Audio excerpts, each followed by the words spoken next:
What was to the best of your recollection, what was the first craft beer you ever had?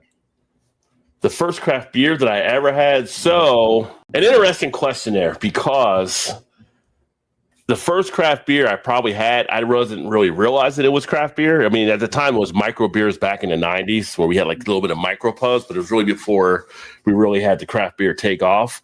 Sure. So like we had stuff when I was living at the time in Kentucky around Covington. There was like a micro pub, and we had a lot of the different German type things. So they would have been considered probably craft back then. But the first craft beer that put me on a craft beer journey was Ithaca's Flower Power IPA.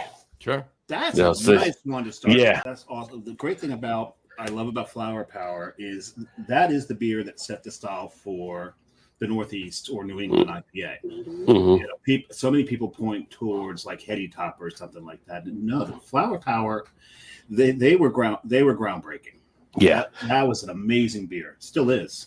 Yeah. Yeah. And it was like one of those moments, and I'm sure, depending on how deep people are in craft beer, but if you're deep into it, a lot of people can remember that first one where it kind of time slows down. Woo. And you're all of a sudden you're just frozen in and everything's just like slow. You're like, what is going on right here? You know, and it gets burned into your memory. It gets etched in.